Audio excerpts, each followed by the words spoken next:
Hallo Leute, tudo bom com vocês?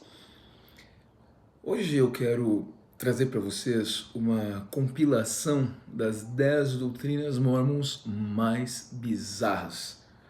Eu aposto que você que não é mormon e que eventualmente esteja conhecendo o mormonismo, seja através de pesquisas ou em contato através de missionários ou membros mormons, ainda não tenha sido apresentado a esses conceitos, ou apenas a alguns deles. Então pensa nisso antes de considerar a possibilidade de se filiar a essa organização, que é, por excelência, uma seita de origem norte-americana e que, portanto, bebe das fontes da cultura norte-americana e se impõe nos países para onde se propaga, trazendo consigo essa cultura, violando completamente, em muitos casos, os costumes e as tradições locais. Tá? Antes, porém, eu quero fazer uma ressalva em relação àquele. Aliás, uma observação, uma complementação em relação àquele vídeo que eu fiz sobre o maior programa de ajuda humanitária, que eles adoram bater no peito, porque no mormonismo eles batem no peito mesmo, nós somos os maiorais, nós somos o máximo, nós somos a verdade. Né? E como a gente já disse, eles são superlativos e exclusivistas em tudo, né? Eles têm o maior programa de ajuda humanitária do mundo, eles dizem, mas isso não é verdade. Tá? E uma fonte minha infiltrada lá dentro, é engraçado que ele gosta do mormonismo, tá, mas ele me passa informações. Me alertou para um detalhe. Esse programa, o maior programa humanitário do mundo, chamado Projeto Mãos que Ajudam, nós usamos coletes, né, com o slogan da seita, claro, para divulgar, porque isso sempre da mídia, sempre tem jornalista, sempre tem repórter local, da cidade local, né? Então nós vamos uniformizados. Ele falou, Tom, mas a gente paga pelos coletes. E eu falei, cara, eu não me lembro disso. Eu era muito guri, talvez eles tenham me dado assim mesmo. Não sei, alguém, algum líder da região adquiriu, comprou e doou. Ou algumas pessoas que não podem comprar, eles dão para a pessoa. Mas se você tiver condições, você paga. É baratinho, mas é pago. E eu falei, olha, eu não me lembro disso, cara, não me lembro se eu paguei. Porque, claro, já faz muito tempo. De qualquer maneira, ele está me dizendo que isso acontece hoje. Tá? Ele fala assim, então eu participo e eu pago. Então, tá aí para vocês. Além de você trabalhar de graça, você ainda paga para poder usar o colete para divulgar a seita, tá? Eu tô chocado, porque eu realmente não me lembrava desse fato. Eu realmente fiquei assim atônito, porque eles extrapolam todos os limites dos abusos possíveis. A mão de obra gratuita já é garantida, né? Porque os voluntários, entre aspas, que na verdade são escravos, é uma grande massa manobrada por uma organização superior. Eles fazem o que é mandado por essa organização, tá? Então, quer dizer, é realmente chocante para mim. Eu acho, e não me estranha o fato, tá? Eu não me lembrava disso, volto a dizer, e é bem o estilo Mormon de ser mesmo, tá? E eles, é engraçado quanto eles caçoam das outras organizações, das pessoas que se filiam a essas organizações que vendem perfume com aroma de Jesus, como é o caso daquela bispa Sônia da Igreja Renascer, cujo filho está internado há anos no Albert Einstein, aqui perto, né? Relativamente perto. É, né? E há anos com uma doença gravíssima, olha como a vida vai cobrando, né? Ou aquelas denominações que vendem vassoura, sabe aquela vassoura que tu paga uma mixaria lá, bem vagabunda, né? Eles vendem por R$ 100, R$ 500, sei lá por quanto. Travesseiro do sono de Jesus para você ter um sono maravilhoso, né? Uma nota em cima de ti. Uma colega, uma amiga minha disse que entrou na igreja. Eu vou citar nomes, não é, né? Mas volto a dizer, eu não convivo com essas pessoas, né? Com essas, eu nunca participei de cultos e não tenho interesse nem em nenhuma religião, para falar muito sinceramente com você, acho desnecessário. Eu tenho capacidade para distinguir o certo do errado e aquilo que é bom para mim. Eu dispenso conselhos, seja de quem for, né? Eu não gosto de conselhos, eu gosto de cometer os meus próprios erros e os meus acertos. O mérito vai ser só meu e quando eu errar, eu assumo. Simples como isso, né? Eu não gosto de citar as outras denominações, mas eu tô aqui, vou citar o que me disseram, né? Eu acho que não estaria, né, sendo leviano, né? Mas ela disse que ela entrou na Igreja Universal, essa minha amiga, inteligentíssima, inclusive, ela estava numa fase um pouco complicada, porque ela tinha acabado de perder a mãe, e a mãe disse que via anjos antes de morrer, mas era o delírio da morte mesmo, né? E ela ficou preocupada, falou, será que tem outra coisa para a gente pesquisar? Porque ela não tinha vivência religiosa, né? Ela era uma filósofa, né? Filósofa e psicóloga, imagina, inteligentíssima. E ela foi nessa igreja universal, se eu não estou enganado. Não me lembro, para falar a verdade, se foi universal, tá? Eu acho que é melhor então eu me corrigir enquanto há tempo. E uma igreja evangélica, isso eu tenho certeza. E diz que a pastora lá entrou e falou assim, hoje eu preciso de 20 dízimos de R$ 1.000. Se você não tem, você dá seu carro. Se não tem, você faz um empréstimo, passa um cheque, a gente parcela, a gente tem maquininha. E virou uma grande barganha o culto e as pessoas davam. A doutrina da como é que eles chamam? A doutrina da prosperidade ali, caindo matando. Doe um Fusca e você vai ter um Lamborghini lá na frente. Né?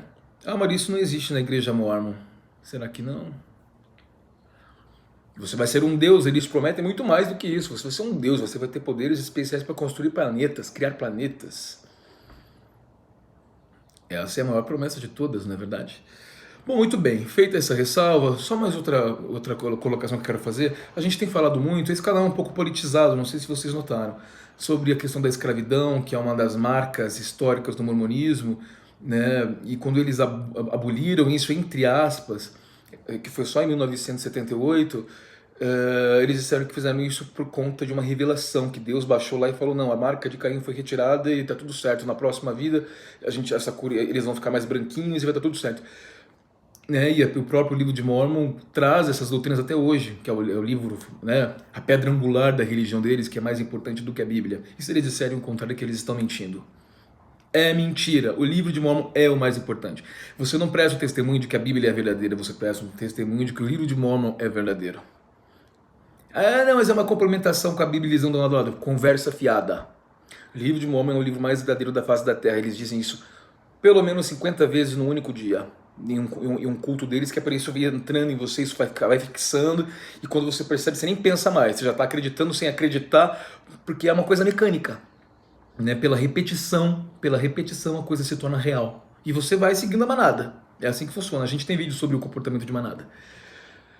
E eu fiquei muito impressionado, de uma forma não muito legal, com o depoimento de uma escritora nigeriana, e eu vou deixar na descrição para vocês lerem, tá?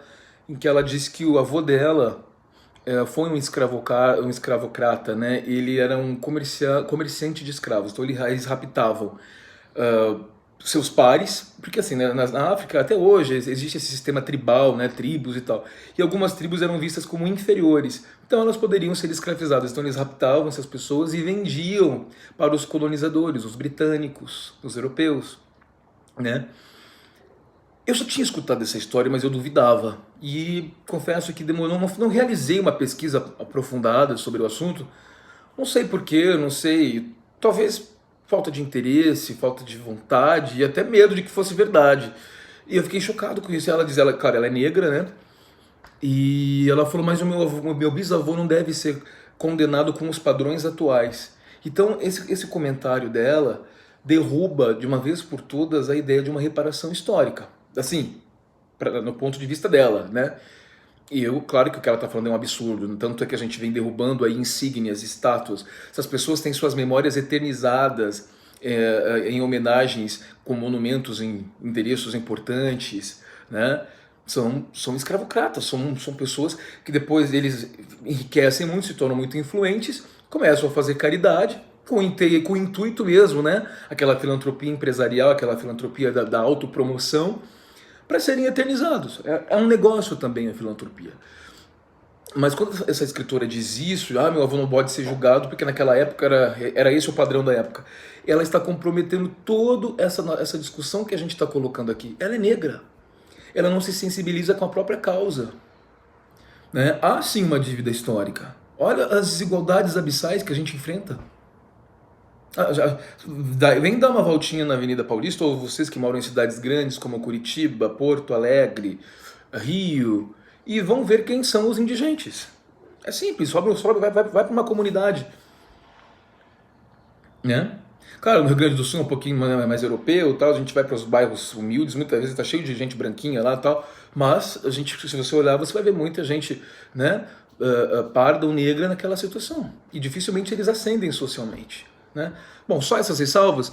Então vamos lá, vamos falar sobre as 10 doutrinas mormons bizarras. E são bizarras mesmo.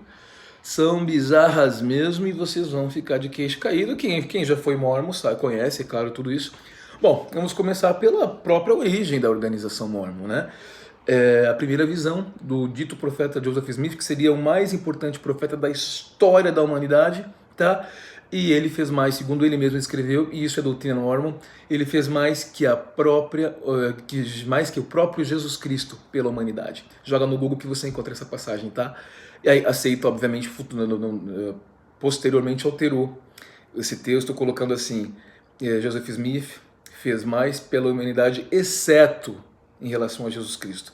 Mas o texto real é: Joseph Smith fez mais pela humanidade do que o próprio Jesus Cristo. Isso é um fato anticristão, né? Os cristãos adotam Jesus Cristo como sua referência, né? Como filho unigênito do Pai, né? Isso por si só é um fato anticristão. Mas um outro fato antibíblico é a primeira visão que ele diz que ele supostamente recebeu numa época que estava todo mundo delirando nos Estados Unidos da América. Essas seitas todas, pode reparar, não vou citar nomes, mas vocês podem imaginar, todas elas vêm dos Estados Unidos da América.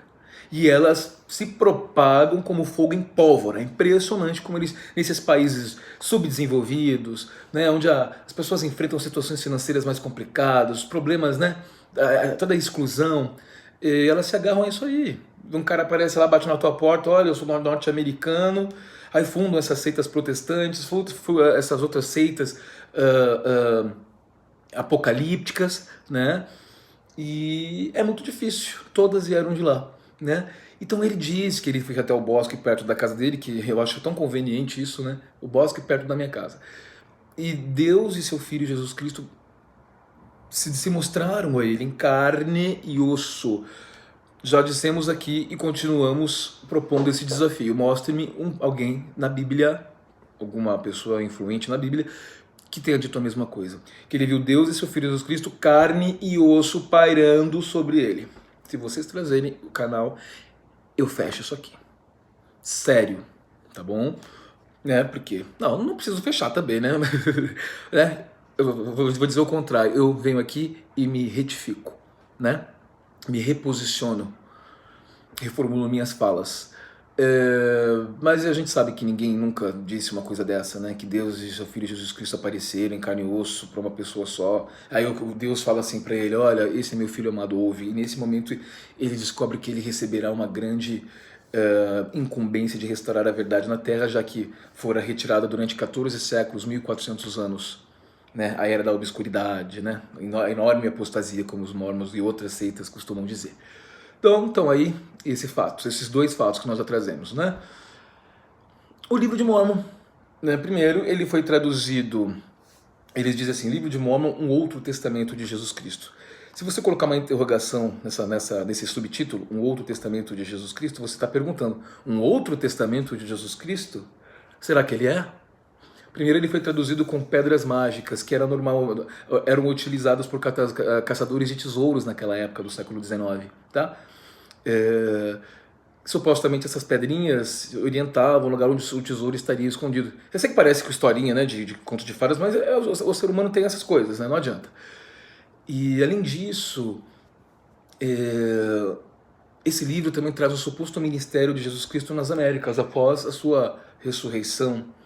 Então ele sai lá do Oriente e dá uma passadinha aqui nas Américas para dar umas aulinhas pra gente. Isso está lá em Terceiro Nef, tá? E aí ele faz todo o ministério dele. Além disso, são relatadas cidades imensas, né? Como Abundância e Zarahemla, por exemplo, que jamais foram encontradas. O livro de Mormon traz mapas, mas esses mapas não são geográficos, como os mapas da Bíblia. São mapas que eles inventaram. Tá? E é muito comum também, quando você abre o livro, existem algumas imagens. Né? O que chama atenção é que ninguém é negro nessas imagens. Tá? Outra imagem que chama atenção são símbolos de povos como os maias os maias, né? Jesus Cristo na frente. Essa foto é muito famosa no mormonismo. Jesus Cristo na frente, chega para o povo, né? Que seria o ministério dele nas Américas. descendo umas escadas e as pessoas em volta, assim, admirado dele naquela brancura toda, que a ciência já falou que ele não era branco coisa nenhuma, isso é uma alteração, porque é tudo tem que ir pro branco, né? Inclusive tem gente hoje em dia fazendo tratamentos para clarear a pele. Em vários países do mundo isso está acontecendo, fazendo tratamentos para clarear a pele. Olha o branqueamento, olha essa cultura, eu não consigo entender, gente, eu não consigo entender. E esse se atrás um templo maia, maia, asteca, enfim, de uma dessas tribos. E é estranho porque não tem uma coisa não se correlaciona com a outra, né? Porque essas cidades existem, né? Os maias existem, são povos estão aí, os astecas, para quem já foi no Peru também, dá uma olhadinha lá, tem toda a cidade lá preservada. As ruínas, isso são artefatos arqueológicos que comprovam a veracidade. Coisas que você não encontra no Livro dos Mormons, que aliás eles dizem que o rei Benjamim, que é um dos personagens do Livro de Mormons, você encontra sobre ele no Livro de Mosias, construiu um castelo tão quase, né? Tem essa palavra se eu não me engano, quase tão suntuoso quanto o rei Salomão. Onde está? Onde estão as armaduras, as armas de guerra, os prédios, os castelos, os templos, outros pergaminhos, outros registros, sejam lá em que idioma fosse, né? Além disso, aproveitando assim para complementar ainda nesse item, o livro foi traduzido de um idioma que ninguém jamais ouviu falar, historiador nenhum jamais ouviu falar, né? É o egípcio reformado, que não existe, tá? Então, estamos aqui aguardando a comprovação disso. Claro que é um trabalho de apologistas mormons, que são inclusive muito doutos, né, que são contratados para produzir artigos acadêmicos falsos, para supostamente amparar as alegações que são feitas no Livro de Mormon. Olha, encontramos tal artefato que poderia... Né? Há documentários no YouTube. É mentira. É mentira. Eles falam, e mesmo nesses documentários é tudo muito genérico. Olha, supostamente seria nessa região da Mesoamérica, aqui em Nicarágua. Tá, mas se foi aqui, então como é que Joseph Smith descobriu as placas lá? É uma confusão enorme, tá? Não faz nenhum sentido. Onde estão as carcaças? Há relatos de milhões de mortes no Livro de Mormon, nas guerras entre os índios, os nefitas e lamanitas. Os nefitas branquinhos, os lamanitas tiveram a pele escurecida, né? Todo o racismo reforçado dentro da doutrina. Em que milhões de pessoas foram mortas, não se encontrou nada. Se você fazer escavações, por exemplo, em outros lugares, no Egito, você encontra catacumbas, você encontra carcaças, você encontra armas, você encontra utensílios, né? Registros, né? Enfim, então, mais um fato aqui para vocês. O novo e eterno convênio do casamento, opa, das grandes, né, marcas da seita, o casamento plural, Doutrina e Convênios 132, se não me engano, ou é 132 ou é 138. Mas foi abolida, nós não praticamos. Primeiro, a partir deles, outras seitas surgiram, influenciadas por eles, outros ramos que foram se separando, né, da seita, que levam também o nome de Mormons, mas são organizações diferentes, que adotam Joseph Smith como seu primeiro profeta, diga-se de passagem, como os Mormons fundamentalistas. E o casamento plural é praticado até hoje nessas seitas. É terrível. É terrível, é um negócio puramente sexual. Mulheres sendo estupradas, criancinhas sendo estupradas, os homens têm quantas mulheres quiserem e muitos filhos. É terrível. É terrível, vocês devem conhecer os documentários que a gente vê na TV, né? O fato é que a seita Mormon, esta a qual eu me refiro sempre, alega que isso foi abolido há muito tempo, né? Mas não foi. Não foi. Eles não praticam em tese nesta vida terrena, né? Mas eles praticam... Mas isso, a doutrina não foi tirada, essa doutrina, e na próxima vida, tá? Sim, os casamentos serão plurais, então o macho... Eu vou falar macho, né? Porque como eles são patriarcais, é um macho que manda, né? O macho poderá se filiar a quantas esposas quiserem, as mulheres vão ter que aceitar. Né, vão ter que ficar de cabeça baixa. Inclusive, quando você passa por tal selamento no templo mormon, né, que é um ritual em que supostamente as pessoas estarão vinculadas para esta vida e para toda a eternidade. Sem esse ritual, as almas se perdem assim que morrem. Então você não... Imagina, olha coisa de louco. Você ama teu pai, tua mãe, tua esposa, teu namorado, sei lá quem. Se vocês não forem salvos, vocês se dispersam. Na próxima vida, lá que eu não sei onde que vai ser, vocês não vão se encontrar. Então o selamento é uma forma de as pessoas poderem se encontrar depois, para toda a eternidade, tá? O fato é que o macho, se por acaso houver um divórcio aqui nessa vida, né, terrena, e a mulher não pode se selar novamente se o macho não der a autorização para ela. Aconteceu com várias pessoas que eu conheço, tá? Tradicionalmente racistas, item 4 aqui. Na próxima vida a maldição será retirada? Em várias passagens nós temos vídeos sobre isso em que eu esmiuço, trago escritura por escritura no livro dos mortos, escritura, né? Passagens em que as pessoas de pele escura, de pele negra, são tratadas como inferiores e de qualquer maneira, agora desde 1978, que é muito recente, elas podem ter acesso a todos os privilégios, mas no final das contas elas dificilmente têm posições de destaque lá dentro, elas não são autoridades gerais, exceto um ou dois que eles colocam só para cumprir uma cota, tá? Nós trouxemos também passagens de lideranças, de profetas, de líderes mormons que tratam do tema, e a gente tem isso, né? Já trouxe para vocês várias vezes isso. Então, esse é o item 4 aqui, eles são racistas tradicionalmente. Olhem para a história, não se deixem enganar, né? Não se deixem enganar. Mormons são sexistas, mulheres não recebem o sacerdócio. Houve um fato, porque, por exemplo, para haver uma reunião de mulheres, por exemplo, tem que ter um homem para dar a abertura, ele tem que estar presente no momento da abertura, para fazer uma oração, para acompanhar, porque ele tem o poder de Deus na terra. Então, se ele fazer assim com o dedo, você cai longe, porque ele tem, da mão dele sai um raio. Eu nunca vi acontecer nada, né? Mas ele tem poderes maravilhosos, eles curam, eles ressuscitam, eles fazem o diabo, meu filho.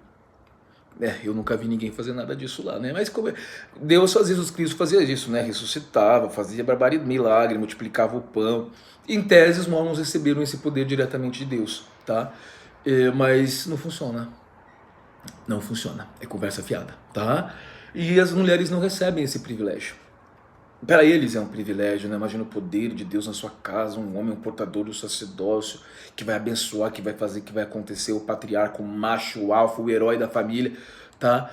Houve um fato em que mulheres, cansadas mesmo dessas diferenciações sexistas em razão do sexo, falaram, olha, vocês, nas reuniões gerais das mulheres, porque os mormons fazem conferências, né, que são transmitidas via satélites para vários lugares do mundo. E existem várias reuniões gerais com todo mundo, com a família, reunião de homens, reunião de mulheres. E elas falaram, olha, a gente não entende por que vocês podem participar das nossas reuniões gerais e nós não podemos sequer acompanhá-los nas reuniões de vocês, nós queremos ter acesso. E esse acesso foi negado, e naquele momento várias mulheres abandonaram a seita e se resignaram, né? Porque realmente no mundo de hoje não se pode mais falar em privilégios, em diferenciações para homem e para mulher, né? Batismo pelos mortos. Eu vou trazer depois mais detalhado isso, um vídeo e tal. Eles se pautam numa escritura bíblica para falar disso, tá? Então eles batizam pessoas mortas. Eu vou trazer depois quem eles já batizaram. Só para vocês terem uma ideia, notórios assassinos foram batizados lá, estupradores foram póstumamente batizados. O que choca aqui também é que isso é feito sem autorização ou prévia anuência. Quem autoriza é o parente. Tá? Quem autoriza é o parente. Minha mãe fez isso com a minha avó, eu acho inaceitável. Minha avó tinha verdadeira ojeriza aos mormons, nunca se interessou por essa bobagem toda. E minha avó foi batizada aos mormons, póstumamente, sem prévia autorização, não deixou nenhum documento dizendo, olha, eu quero que seja assim. Ela dá. Né? Então é uma violação, sim, da vontade da pessoa. Nós já falamos um pouco sobre isso, né? Vamos batizar um judeu como mormon, ele morreu, vamos batizar aquela pessoa. Isso é um verdadeiro insulto. Pensa comigo. Um desrespeito notório, concorda? A pessoa não tem interesse em se filiar à sua denominação. Você viola o direito de escolha dessa pessoa, né? Inclusive é uma questão constitucional de filiação ou não a uma religião. Então vamos batizar. Eu vou dar vou dar um pouquinho de dor de cabeça para eles, porque eu vou atrás da anulação disso aqui. Porque, né, a gente está sempre correndo e tal, só para incomodar. Não quero, só que eu preciso também de uma procuração da minha mãe, que não vai ser difícil de conseguir. Opa, aqui tem mais uma coisa linda. Roupas mágicas. Proteção contra demônios e as tentações do capeta. Roupas precisam ser compradas. São os tais garments que você usa porque você é muito digno. A coisa mais horrível, umas roupinhas por baixo da tua roupa. furadinho, uma camisetinha, sabe, um bermudinho, a coisa mais horrível, coisa mais broxante do mundo aquilo ali. Agora você imagina um casal que, né, tem que, como não pode nem paquerar, você tem que já logo conhecer, casar, porque senão vai acabar transando, aí o diabo entra na tua vida e acabou. Né? O que o sexo é uma coisa absurda, não é? Não pode. Aí tá, dois virgens, eu fico pensando isso, dois virgens, não sabem nem por onde começar, os beijos não podem ser acalorados no começo, antes do casamento, o sexo tem várias limitações, tá? Então, vamos ser criativos aqui, sabe? Assim, vamos dar uma chicotada, sei lá. Assim, né? Vamos mudar a posição? Não, não, não, não, não. Não pode. Se fizer sexo oral, anal, se começar a bagunçar demais, muito barulho, muito ruído, já tá com o demônio no corpo. Isso quem disse foi Harold Billy. E outros também disseram. Eu tenho um vídeo sobre isso, você sabe. Quando eu falo sobre a sexualidade humana, eu trouxe isso pra vocês, tá? E com as notinhas lá embaixo, né, de consulta. Então é aquela vida mecânica. Aquelas duas pessoas, verdadeiros sacos de batata, sem sensualidade nenhuma, sem charme nenhum, né? Mas sensualidade é coisa do demônio. Por quê? Por quê?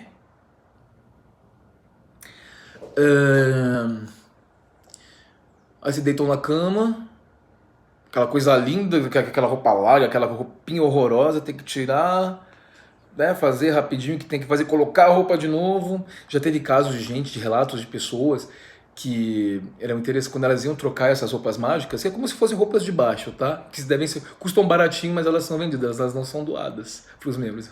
Tem que comprar, tá? Também tem isso.